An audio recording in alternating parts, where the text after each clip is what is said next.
Hi, everyone. Thank you very much for joining us today. Thank you for taking time out of your very busy schedule to attend this seminar. Now we begin the webinar commemorating the fifth anniversary of Japan Beyond Coal campaign aiming at phase out of coal-fired power plants by 2030. Let me introduce myself. I am Ayako Sakurada, Eco-Conscious Announcer and a member of the board of Kiko Network. This summer has been extremely hot. I'm sure that many of the people really wish to stop further global warming. 1.5 degrees C is a very tough target, but of course all of us feel that need to control the increase as much as possible. Now, first I'd like to explain to you how to use Zoom function. We are providing simultaneous interpretation services for the seminar. Down at the bottom of your screen, you can find the globe icon, and if you click it, you may choose either Japanese or English. You may download the presentation materials from the speakers from the webinar invitation of Japan Beyond Coal website. And for your question answers, you may send your questions by using the question answer icon at the bottom of the screen and type in your questions. You may use either Japanese or English in writing and sending your questions. You may send your questions at any time during the seminar. I would like you to be succinct in your questions and comments. We will try to answer your questions as much as possible during the seminar, but due to the time limitation, some questions may be left unanswered. And I would like to ask for your very kind understanding in this regard. So, we have seen a record high temperature in Japan this summer, and there are so many natural disasters from the climate crisis. Several major countries, including Japan, have agreed to phase out unabated coal-fired power generation by early 2030s, or in line with the respective countries' schedule to achieve net zero. However, the Japanese government and power companies are trying to maintain coal-fired power generation through ammonia co-firing, saying that the thermal power is essential for a stable supply of electricity. In this webinar, we will focus on the co-firing of ammonia, which the Japanese government has positioned as one of the decarbonization technologies, and will address the problem of co-firing of ammonia in terms of policy, technology, and health impact. Regarding the health effects associated with the use of fuel ammonia, CREA, a non-profit organization that investigates the health effects of air pollution, analyst Dr. Jamie Kelly will take the stage later and share with us the insight analysis. But first of all, where we stand today for coal-fired power generation in Japan, where it's going, and also the policy framework that sustains coal-fired power generation. And we'd like to have Ms. Momoi from Kiko Network. Ms. Momoi, please. Good afternoon, ladies and gentlemen. Thank you, Sakurada-san. From Kiko Network, my name is Momoi. Japan Beyond Coal operator is what I do. So I'd like to share the slides with you. The head of Japan's coal-fired power plants is the title of my presentation. This summer we had a very hot summer. Scorching summer is what we suffered. As Sakura-san mentioned, we do not want any hotter climate. Last year, we had the highest records of the temperatures, as was reported. If you look at the damages in Japan, we had many heat strokes, we had much storms, intensive rain, we had larger typhoons, we had river floods, and we had changing paths of typhoons. Various things are happening. Those who are mindful of these, there are many people who are aware of this.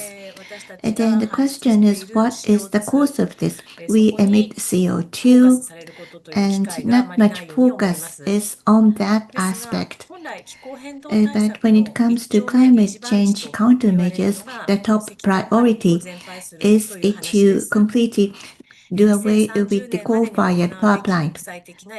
This is an international commitment by 2030. As Sakurada-san mentioned, unabated coal-fired power plant is to be phased out. This is the agreement by Group of Seven, and by 2035, we need to achieve fully or predominantly decarbonized power sector. That has already been agreed upon. On the other hand, by 2030, we are to increase the renewable energy capacity by twofold and double the energy efficient. This has already been agreed upon at COP28. Why is it the coal we focus on? As you can see on the left-hand side, the coal-fired power plant, if you look at the emission intensity, it's twice as that of LNG. So it has a large emission. So first we need to focus on phasing out the coal-fired power plant. Already many countries have successfully phased out with the coal-fired power plant. However, in Japan, we go against this trend of moving away from the coal-fired power plant. From 2012, we see continuous new operation of the coal-fired power plant. In 2023, the coal-fired power plant was newly commissioned in Yokosuka. That was the latest one. And including the government and the operators, those who promote coal-fired power, they say that it is necessary to counteract the power shortage and that it provides stable power supply. And coal is cheaper from the economic efficiency point of view and price stability point of view. And in order just to have efficiency, they say they can reduce CO2 emission, and this will contribute internationally. And if you have the efficient coal-fired plant globally, they are saying that you can reduce CO2 emission. But if you look at the current status, things are completely reversed. As you can see what's happening here. Among the group of 7 countries, only Japan is unable to reduce the coal.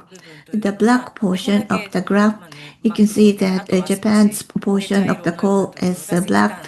Other countries are shown in a darker brown. Since 2020 up to now, if you look at the share of coal in the power mix, UK, they had 0 last year. Germany has greatly reduced coal, increased the renewable energy.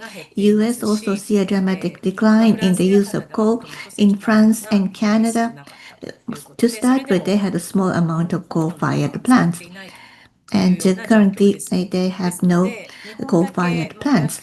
Japan is the only country seeing an increase of the coal-fired plants, so we are completely left behind in the international trend.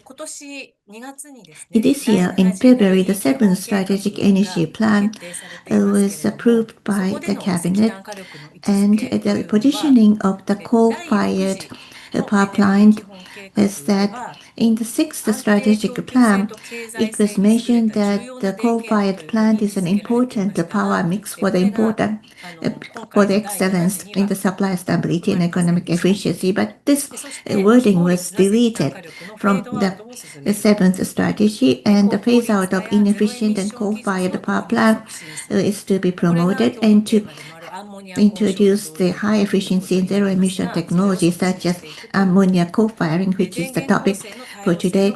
And they also mention about the fact that coal still plays a certain role from the perspective of ensuring diversity in the power source mix, and in the future, the decarbonized power plant transition is needed. So if we continue to use coal, well, that was not the plan is saying. But to some extent, the coal will play a certain role. That means it is to be used for a certain period of time towards the future. What you can see is the 7th strategic energy plan, and this is the forecast for 2040. On the right-hand side, if you look at the power source mix, the share of coal was not mentioned here. That is one feature of the 7th strategic energy plan. The thermal plant is 30-40%. In reality, by 2030, if you look at the forecast and if you compare that with the 2040, it's almost flat. And there's no power source mix by fuel. That is the current policy of the government. They are implying that they are going to reduce coal, but they do not show anything specific as to how much they are going to reduce. Power supply plan is issued by OCTO, which is Organization for Cross-Regional Coordinators of Transmission Organizers Japan. And from 2024, the latest data, the power source mix is shown in the bar graph. And this comes from the plans from the power utilities. And for coal-fired power generation accounts for 24.8%. Even after 2030, coal is likely to account for 1/4 of the whole power generation mix. So this is almost the same from the present status. And in the 6th plan, the target is to reduce the coal ratio to 19%, but that target seems very difficult to achieve according to this data from OCTO. Now coal-fired power generation. As a zero-emission technology, ammonia co-firing and CCS are being considered to reduce the carbon emission from coal-fired power generation. But from environmental, economic, and technological point of view, these technologies present various problems and issues. For ammonia co-firing, ammonia, which is in use today, uses fossil fuel, and it emits CO2 in that level. So it still emits a large amount of CO2 during its production process. And as of today, Hekinan Thermal Power Plant in Aichi Prefecture, operated by an organization called JERA, they are now doing the ammonia co-firing at 20% as a demonstration. So it hasn't reached the stage of commercial application. Then what about ammonia mono-firing? It still has very high technological difficulties, and also from cost point of view, the fuel cost is going to be several times that of coal, according to many calculations and data. And ammonia isn't easy to handle. So we have to build a new supply chain for ammonia, and that has not been built up at all. So ammonia really requires subsidies. And as Jamie tells us later, there is a concern about air pollution. So all of those are the problems associated with ammonia co-firing, although the government is trying to promote ammonia co-firing. And there are actually government policy measures to support coal-fired power generation. First one is so-called a capacity market.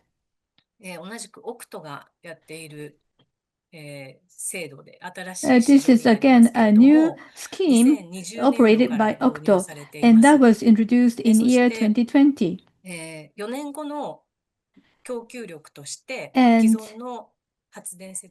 capacity market is a system that pays a fixed price per kilowatt hour to electricity companies to secure a 4-year future power supply capacity, and that cost and price is going to be added on to the power bill we pay. And on the right, you can see the winning power sources from 2020 to 2024 outside, and the blue indicates coal. And again, about a quarter of the winning power sources is coal, about 40 million kilowatt hour coal power generation. It seems to be sustained with the help of so much subsidies from the government. And next one is long-term decarbonization power source auction. This is part of the capacity market scheme, and it was introduced in 2023. Once again, a new kind of scheme to help sustain coal-fired power generation. For constructing a new decarbonized coal-fired power generation or retrofitting for that purpose, under this scheme, fixed income for 20 years is guaranteed. So the winner of the auction is able to enjoy that price for 20 years. And why does this lead to supporting coal-fired power generation? By doing the retrofitting of coal-fired to ammonia coal-firing or with the power generation with CCS, that are also covered by this scheme. So even the present existing coal-fired power plant may enjoy an extension of the life if such retrofitting can be done in the future. But in this way, gray ammonia is covered by such support plans. And also, toward the 2050, government is the companies are to make the decarbonization roadmap, but that are not really have a substance, only in a formality. And also, additional costs are more or less permitted, and that will be discussed by Ito-san later in his presentation.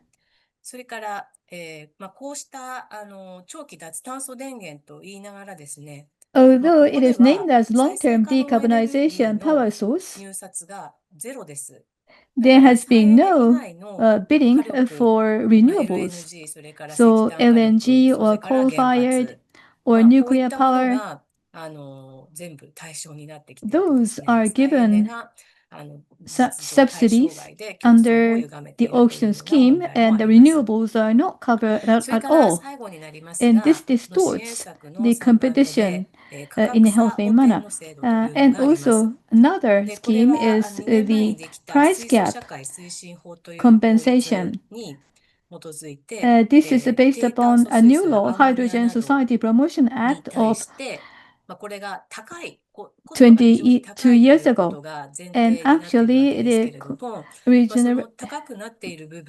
renewables or coal-firing with ammonia are more expensive.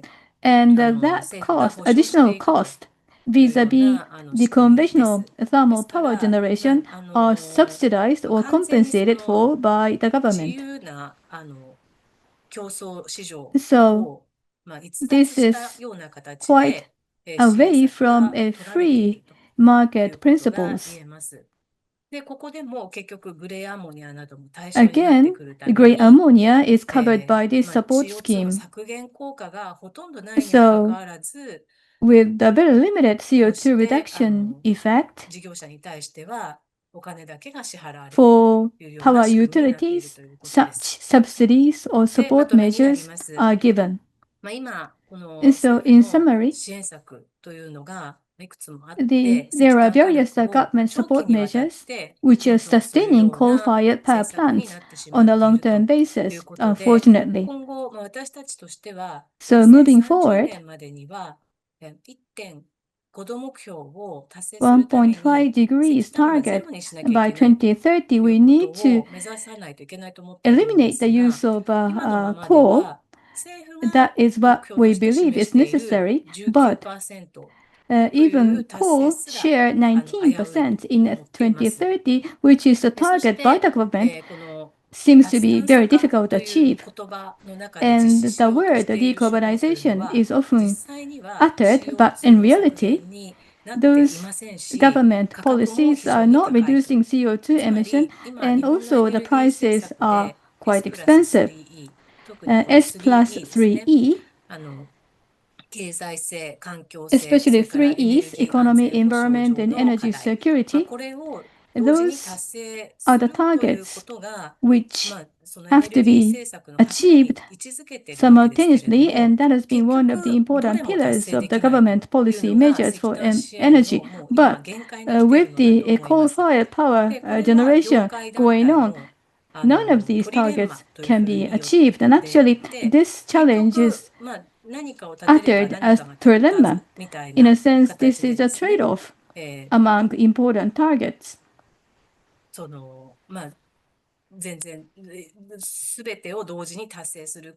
It is very difficult to achieve all of those targets, S plus 3E, under the current government policies. The price increase is allowed with the current government measures for coal-fired power generation, but this leads to higher power bill, taxes, and other social costs, which are quite huge in size, and they are going to be borne by the users of power. And that has been continued since 2020. On our part, to achieve S plus 3E requires introduction of renewable energy on a large scale and enhancement of storage capacity and the grid integration. With this, we need to achieve 100% renewable usage. Thank you very much for your kind attention. Thank you very much, Momoi-san. So she has given a talk from the viewpoint of policies, capacity market and S plus 3E and ammonia coal-firing, and all of those have created various issues and challenges. We need to understand what the government is trying to do, and we still feel that there is a sense of unfairness, and renewables are not used. And next, we are talking about the coal-firing of ammonia for coal-fired power plant. What technology is it? And with the coal-firing of ammonia, can we reduce CO2 emission? Mr. Hiroshi Ito will speak on the technological aspect. And Mr. Ito, you have the floor. Your presentation is 15 minutes. Thank you. I am Hiroshi Ito from Kiko Network. As Ms. Momoi mentioned, she gave us the overall picture, and I'm going to talk about the problems related to ammonia coal-firing in coal-fired power plants in a little bit more detail. I'll talk about the ammonia production and the coal-firing with coal and our future development. To start with, this is about ammonia production. Ammonia is not something that you can find anywhere or you cannot dig out. It is a product made by fossil fuels such as natural gas and coal, and it contains carbon and hydrogen. And this is the materials that are used to make ammonia. If you look at the production flow, you have raw materials of natural gas and coal, and it is dug and from the reserve, and it is brought to the production site. This is called well to gate, and here CO2 and methane are emitted at this stage, which is already known. and we don't know the actual quantity. At the actual production, raw materials such as natural gas or coal are put into the process to produce hydrogen. Using hydrogen, you make ammonia. So this is the two-stage process to manufacture ammonia. When you produce hydrogen, one of the components of carbon comes out in the form of CO2, and you have to use heat and other sources where we also see the CO2 emitted. So there are three emission routes of CO2.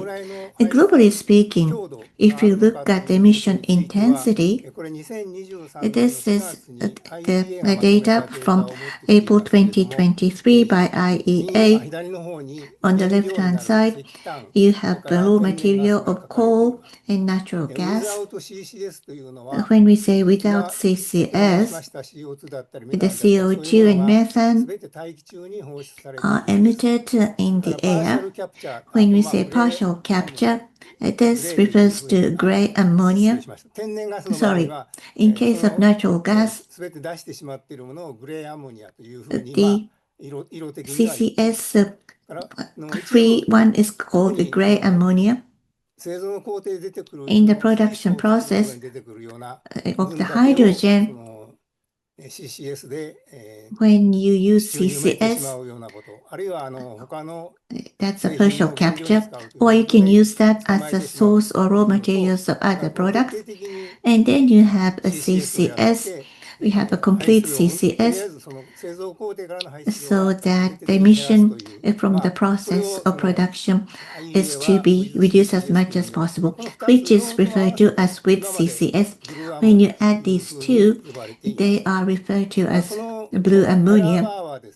This error bar is quite wide, and in the upstream, we are not very clear about what is happening at the upstream, and that is the reason why we have a broader error bar. On the other hand, in Japan, in October last year, there was an amendment law called Hydrogen Society Promotion Act, which focuses on low carbon hydrogen. When in future, instead of using the carbon emission high production, we are to focus on the production with less than a certain amount of CO2. And METI's ordinance speaks about ammonia amount to be less than 0.87. But this is called production, and the scope is not defined by law. On the 6th of June, before this, there was a council meeting, and there was a discussion about the requirement of low carbon hydrogen, which is explained by the Secretariat to lead to this act. For the ammonia and hydrogen, we use the level equivalent to that in the West. As for ammonia, the industry sector voiced their opinions, but according to this material, the level equivalent to that of West is to be applied. In case of ammonia, the well to gate, which is very critical, that it encompasses everything. And gray ammonia means that CO2 is not eliminated by CCS, so it is emitted in the air, and the 70% reduction is mentioned. Maybe because CCS, although it is not mentioned, so the actual number stipulated is 0.87. Going back to the previous chart, if you look at how they fit into this drawing, in case of low carbon emission, this is 0.87, this is the red line. with CCS, unless you recover and collect the emission to a large extent, you cannot reach this level. In the past, we had the private council on ammonia, and this was the level they set. And however, this level is not sufficient. That was what the law stipulates. In case of gray ammonia, this is a 70% reduction for gray ammonia. So in this case, the gray ammonia is a 2.9 kilogram of CO2 emission. So the line is around here. Compared to this production technology, this is quite relaxed. I don't know the reason behind this, why it is so lenient. So I talked about the ammonia production so far, the carbon intensity, and the CO2 emission of that process. And now I'm going to talk about the co-firing with coal.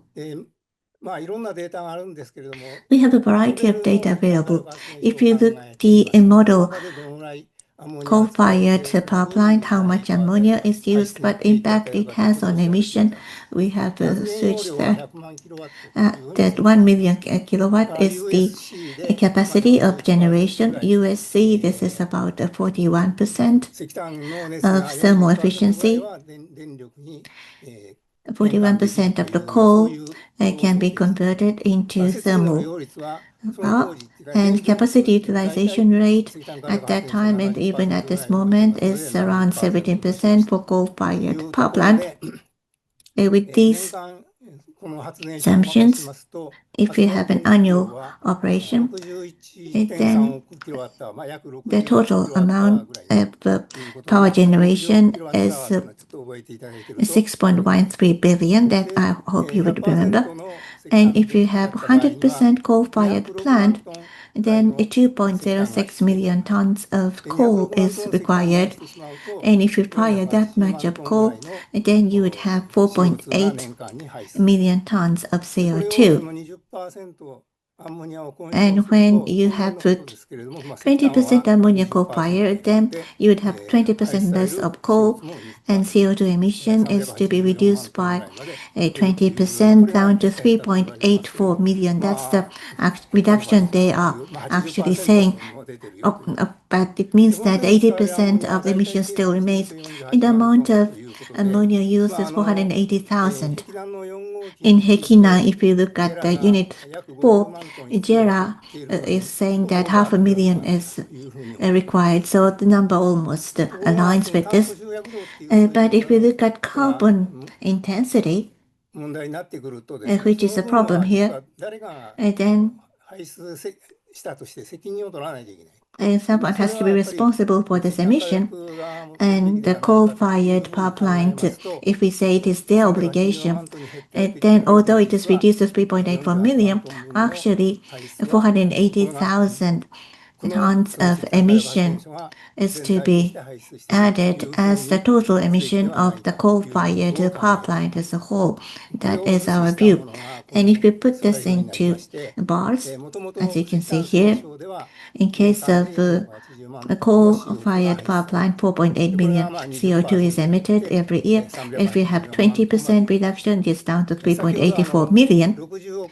I mentioned that the 6 billion kilowatt per hour is the power, and then this is 0.8 kilogram of CO2 per hour, and this is 0.6 or 6.5. So it is more like the oil-fired power plant.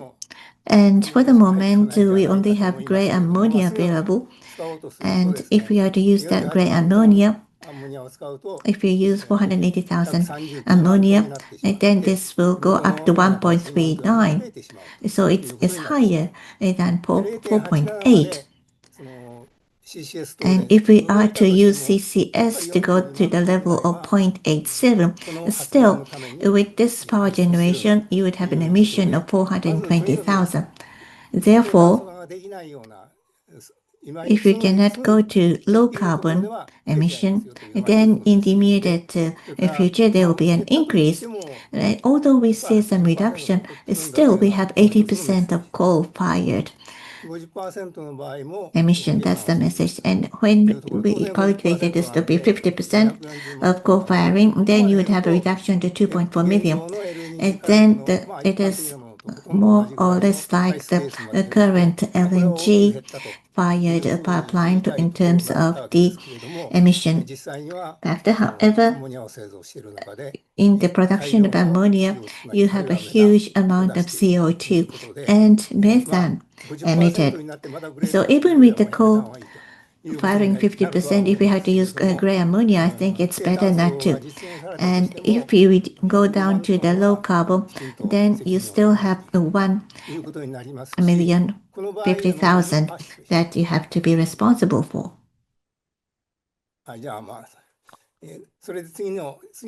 And now moving forward, we still have a huge amount of CO2 emitted. That's the point I like to mention. And now I'm going to talk about the future developments. As Momoi-san mentioned earlier, if you look at the JERA's power station unit number 4 in Hekinam, this is the most advanced technology that we have at the moment. And this is the decarbonization roadmap. And this is the roadmap for decarbonization that is made available. If you look at this roadmap, in fiscal 23 there was an auction, and 20% was auction. And last year in fiscal 24, from June to April, 20% amount of coal-firing was tested, which was said to be successful. And then they had some further work going on, and from 2026 they plan to have a further testing. And in line with that, they also have a test going on for the coal-firing of 50%. But we need to have further auction for the long-term decarbonization, and using that fund, then in the mid-2030s, they would start testing the 50% ammonia coal-firing test. And in the 2040s, this will continue up to that in the latter part of 2040s, and that is the roadmap. However, if you look at this, one concern I had is that we talked about ammonia, but with the coal-firing and mono-firing, it is not on the same line. In case of mono-firing, by the end of the 2030, they need to establish a new thermal power plant. That's what the roadmap is talking about. In the 2040, in the latter part, in the later 2040s, the ammonia mono-firing is to begin. So from coal-firing to mono-firing, it's not a single route or a roadmap. Another thing is that up until the latter part of the 2040, about 50% or more coal-firing, we don't know actually what the number is, but close to 50% of the coal-fire will continue. At Hekinam, we have 1 million power capacity, but 500,000 power plant with the coal will continue to be operated up until the late 2040s, according to this roadmap. Even if you have ammonia used for reduction, here is the blue ammonia and here's green ammonia. How can we procure them? And there are certain conditions from JERA saying that these are possible to be procured. Under those assumptions, they talk about the fund. They also talk about successful technological advancement and development. This is about Hekinam. Other than that, the long-term decarbonizing power source auction, if you look at the results, this is data from Octo. In fiscal 2023 and fiscal 2024, the auction was completed. For fiscal 2023, JERA, Kobelco Power, and Hokkaido Power, the three operators and 5 units account for 20% auction and 20% coal-firing start year is either 2027 in fiscal year or in fiscal 2029. And in 2030, they will have a full-fledged generation of power. But if you start in fiscal 2030, we just wonder how long it will take to have a full-fledged operation. I also mentioned earlier that the sixth strategic energy plan had much data explained in that energy plan by fiscal 2030. They talk about 934 billion kilowatt per hour, and hydrogen and ammonia will account for about 1%. Hydrogen is very small, so ammonia would account for almost 1%. But still, if we have the capacity factor of 70%, then you would need 1.5 million kilowatt of ammonia contribution. And we do not know how much contribution we get from these, but altogether we can only reach 920,000. So we need 600,000 kilowatt in addition to find the source through the auction. That is the current status of the long-term decarbonization power source. I don't know whether that is the backdrop or not, but when we have the auction application, the upper limit of the price is changing every year. Here it's not much change, but here the upper limit is raised year after year. For the refurbishment of the thermal power point is the basis, so the price should just be inclusive of the domestic fixed cost. That was the case with the first auction. Detailed calculation was made at the upper limit to be 74,446, and as well mentioned, 3 operators and 5 units have successfully got the auction. In the second round, we wanted to see perhaps a further increase, and there was expense made available for the upstream, so the upper price was raised. However,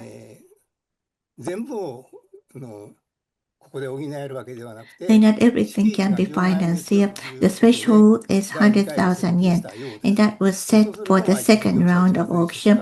Then we only had 1 operator, 1 power plant.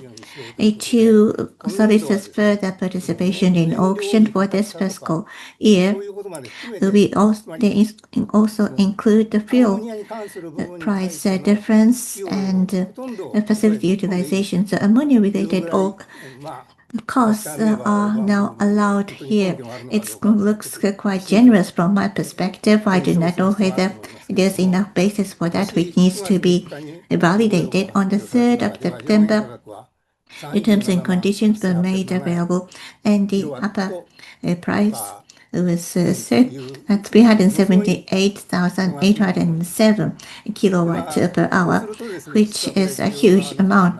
And then there will be a larger impact on the burden on the demand side.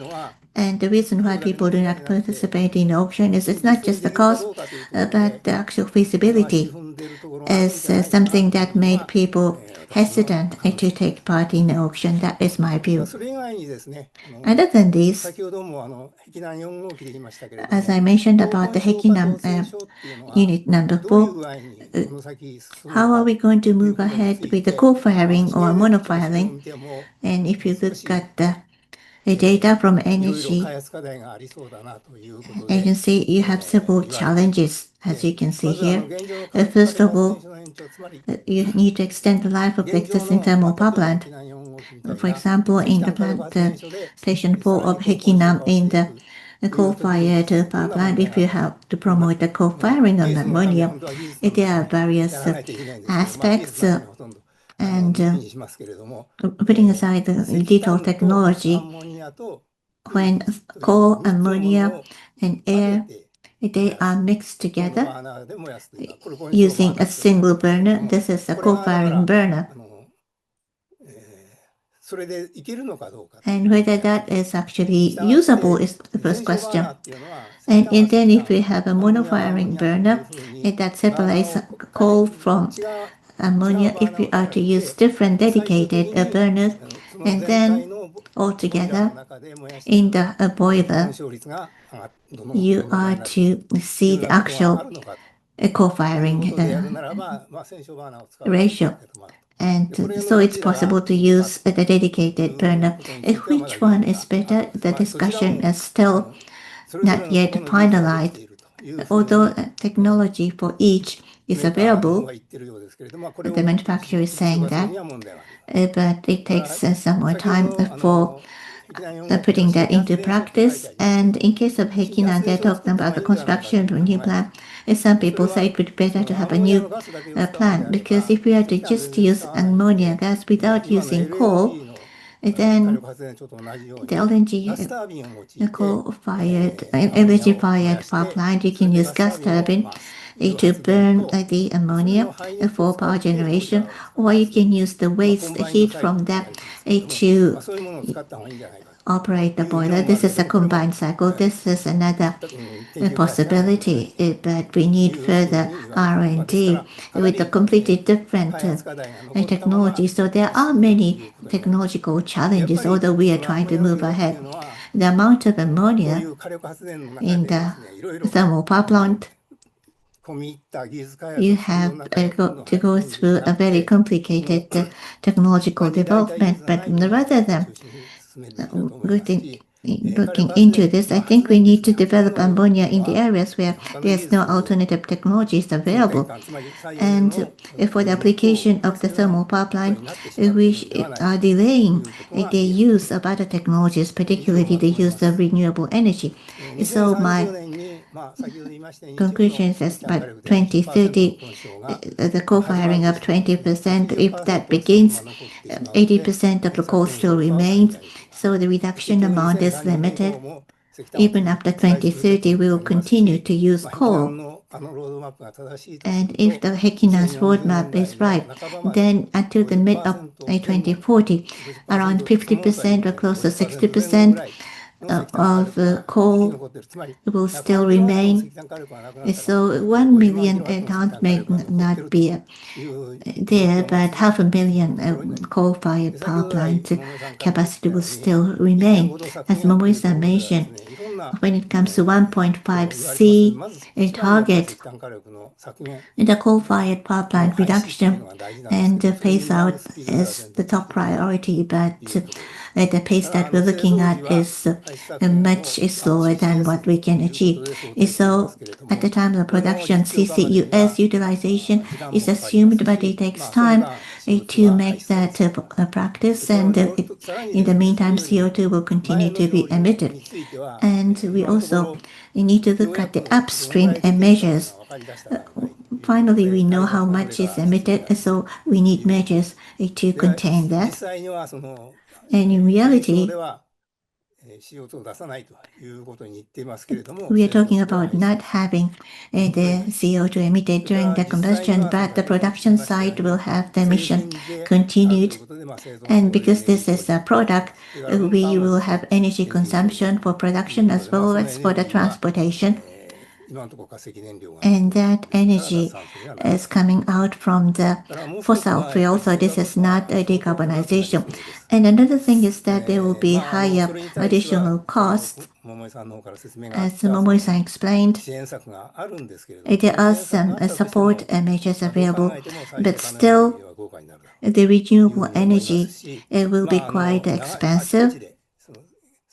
Ammonia production, ammonia burning, and ammonia utilization, various technological development is required.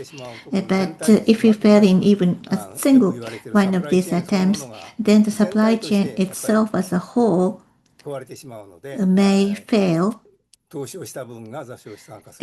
the investment will end up in the stranded assets. That is the concern. So with this, I'd like to conclude my presentation. Ito-san, thank you very much.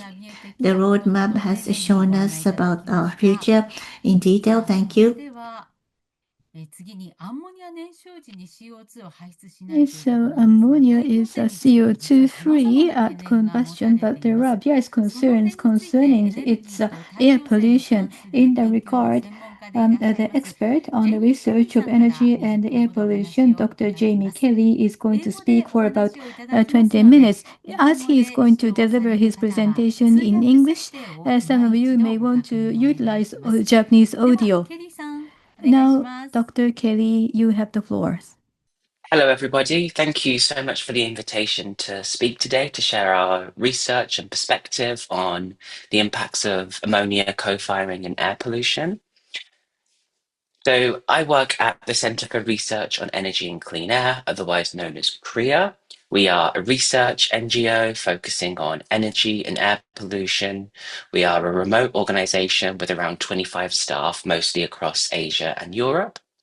And I work in the health impact assessment team with some of my colleagues shown here.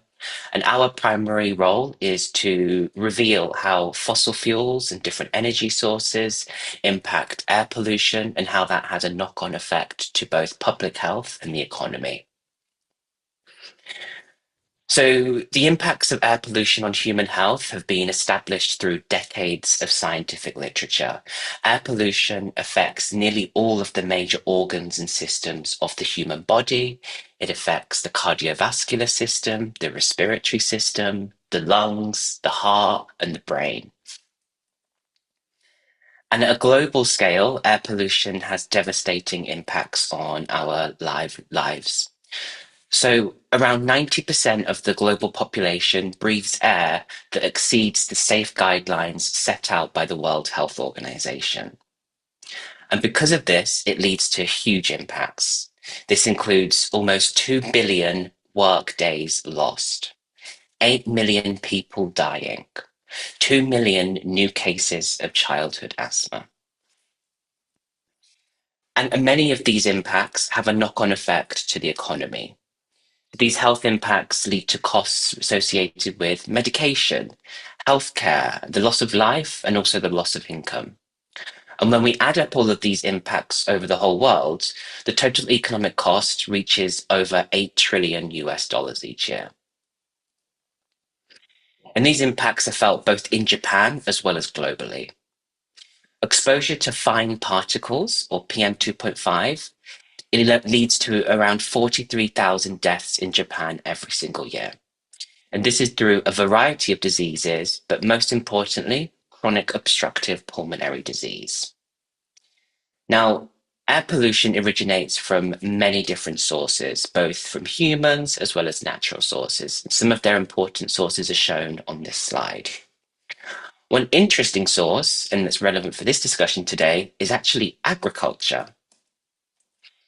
So around 70% of the ammonia synthesized industrially is used to make fertilizers in the agricultural sector. When the fertilizers are applied to fields, this ammonia actually evaporates into the atmosphere and it chemically forms these toxic fine particles. And across East Asia, agricultural emissions are associated with over 300,000 deaths every single year. So the important thing to note here is that ammonia is already a really serious public health issue. And because of this, when we started seeing publicity around ammonia co-firing, we were already concerned at our organization. So as we know, and as we've heard really well from the previous speakers, there are many plans for ammonia co-firing. There have been many trials, particularly in Japan, as well as in South Korea. And these are being driven by both government and as well as the industrial sector. We estimate that in terms of imports, Japan will be importing around 3 million tons of ammonia by 2030, reaching 30 million by 2050. And some of the incentives we believe that are driving these changes from governments and the industrial sector are shown here.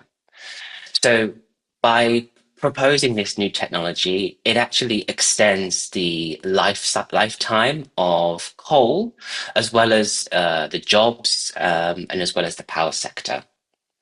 It also paints the governments as being green, as many people are publicizing that this is a green transition. So with that, I'm going to move on to some case studies that we have investigated, starting with Henkinan Thermal Power Station.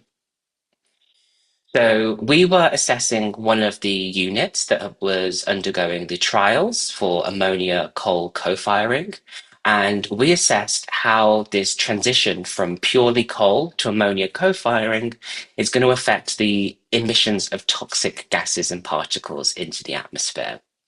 And the results are shown in this slide here. So we assessed 3 different scenarios that are shown on the x-axis here. Beginning with the 100 refers to when the unit is entirely powered by coal. Then in the 80-20 scenario, we have 80% of the power that's generated from coal, and the remaining 20% is generated by ammonia. In the final scenario, we have 50% coming from coal and 50% from ammonia. And the height of the bars show the total amount of toxic emissions under each scenario. So currently, from this unit, we see that total emissions are around 1.5 thousand tons. And what we find is that these total emissions actually increase as the amount of ammonia increases. We compare the 50-50 scenario, total pollutant emissions have increased by an enormous 167%. And this is extremely alarming because these are toxic pollutants that are either damaging human health or going on to form other pollutants that damage public health. And so what are the reasons for these increased emissions? Well, one of the reasons is that to satisfy this demand for ammonia, you will need a huge quantity of ammonia.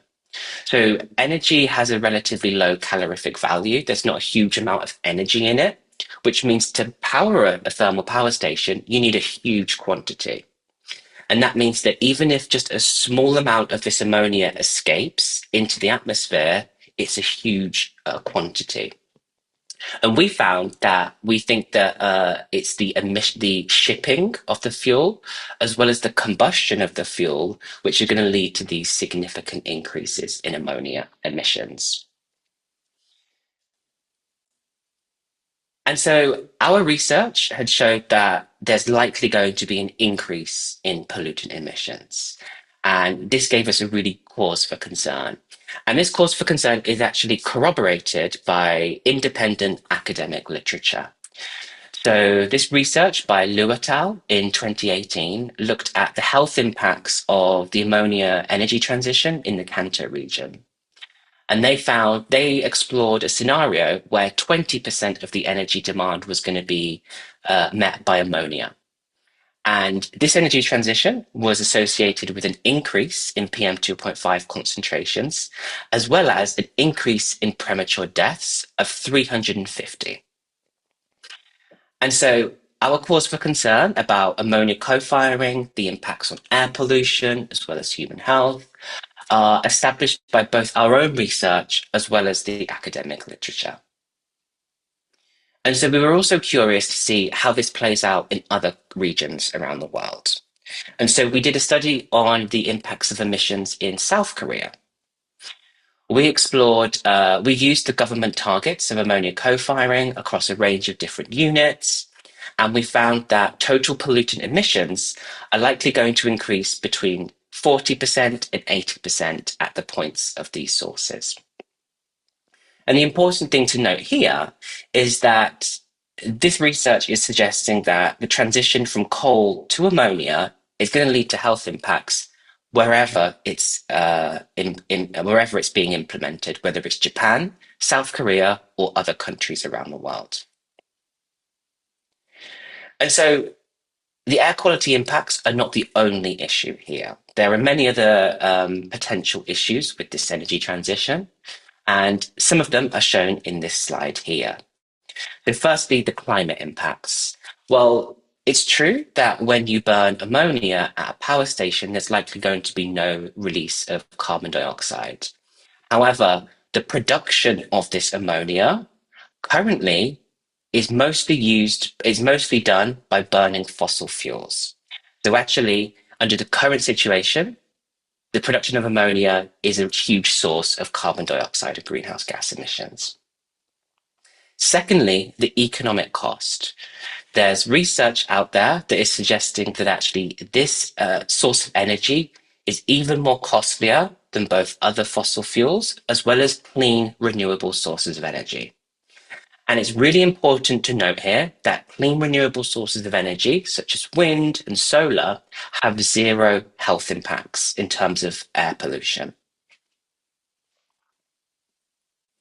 And so some of our conclusions are that we really believe that coal ammonia co-firing is a false solution. We've assessed how ammonia co-firing in both Japan and South Korea is likely going to increase pollutant concentrations. This is extremely worrying, and it's corroborated by other scientific research, which is demonstrating that it will lead to increased health burdens. Now, Japan already suffers from a huge public health burden due to air pollution, which means that this transition is likely going to exacerbate this problem. And to summarize, we find that the clean, renewable energy is not only the cheapest and safest option, but it's also the only path that's going to be protecting climate and public health. And so at Korea, we plan to continue doing this research by further researching the impacts of ammonia coal co-firing, both in Japan, South Korea, as well as the wider region. And if you have any questions or you'd like to keep up to date with this, then please reach out to me or my colleague Daniel. And thank you very much for listening. Dr. Jamie Kelly, thank you very much for the presentation. Ammonia co-firing is a wrong solution, wrong pathway. Dr. Kelly has been researching the air pollution and impact on air pollution for quite long. And air pollution with respect to ammonia co-firing has not been well understood by citizens, unfortunately. And to understand that this impact on air pollution is something we really have to know in making the right choice and take the right actions. Thank you very much for the presentation. Now, we have listened to the presentations from different perspectives, challenges concerning ammonia co-firing. Although the time is limited, we would like to move on to question and answers from our audience. Three speakers, Momoi-san, Ito-san, and Kelly-san. Would you please turn on your camera video so that people can recognize you? Thank you very much. Thank you very much for posting questions, and some of the questions have already been answered by some speakers. So I'd like to take up questions which have not been answered yet. First, according to Mr. Ito, in the case of 20% ammonia co-firing, you explained the CO2 emission. So CO2 emission, is that going to increase and not decrease in terms of 20% co-firing? I thought that it will lead to a few percentage of reduction in CO2 emission. Ito-san? Thank you very much. Please allow me to share with you my perspective, my opinion. In power generation,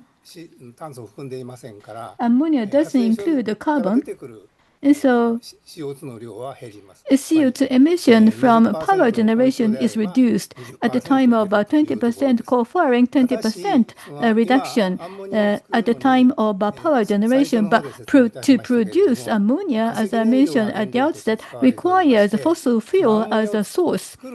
So in the process of producing ammonia, there is CO2 or methane release. Methane is a big CO2 emitter. So in CO2 equivalent, we can calculate how much CO2 is generated. And so ammonia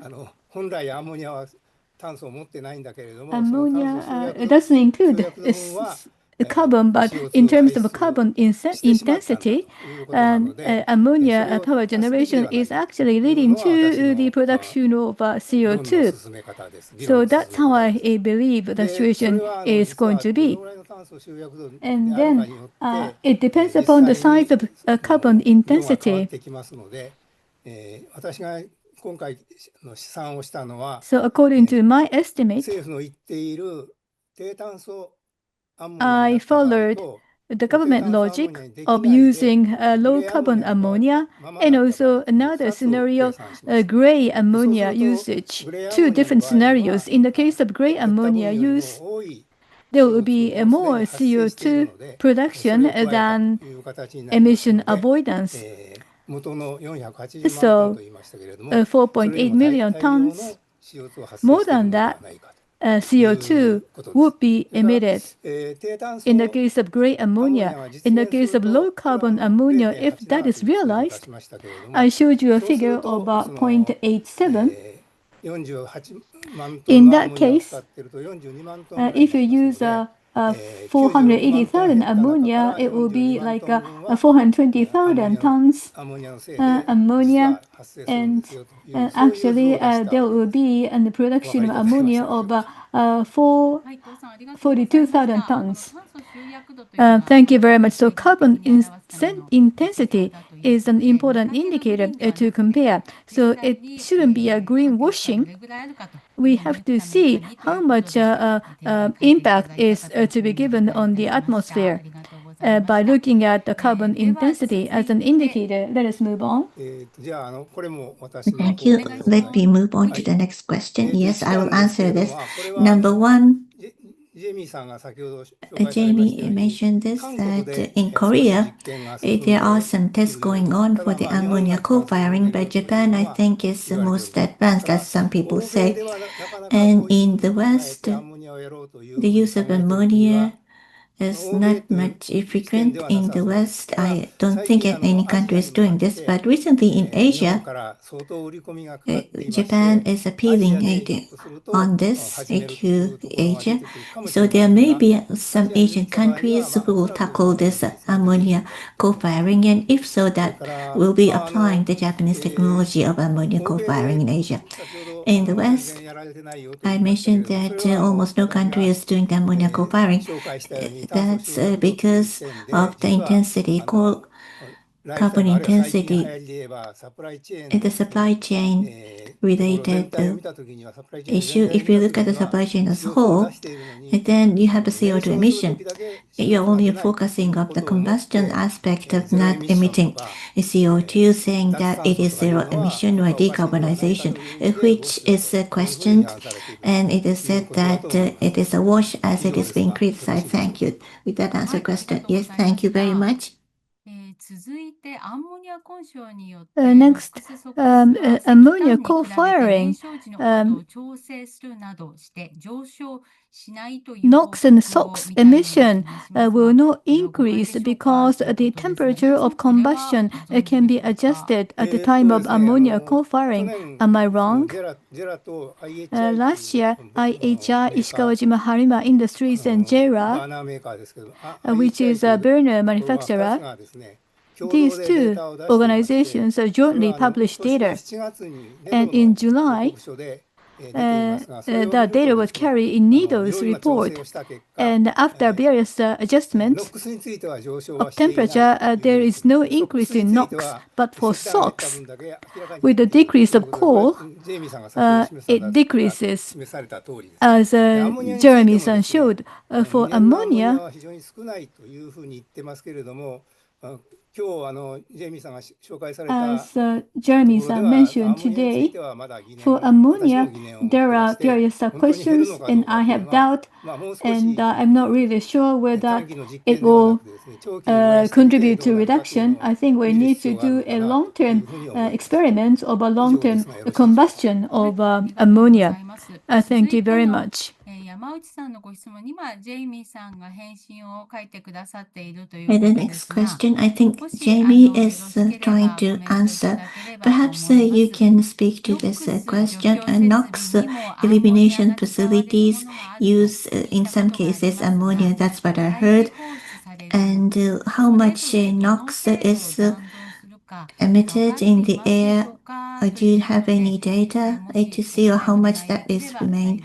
If you could please answer the question, please. Yes, thank you for this question. So this is true. Where in thermal power stations, ammonia is used as a chemical to actually prevent NOx being emitted into the atmosphere. And this method is fairly efficient. It's very good. It captures a lot of the NOx that should be released after the coal is combusted, and it allows the NOx not to go into the atmosphere. It is, I can't give a number, but it is a very efficient process in helping reduce NOx emissions. Now, in relation to also the previous question, so during the combustion of these fuels, there are many pollutants being released, and transitioning away from coal to coal and ammonia is going to affect the emission of all of them.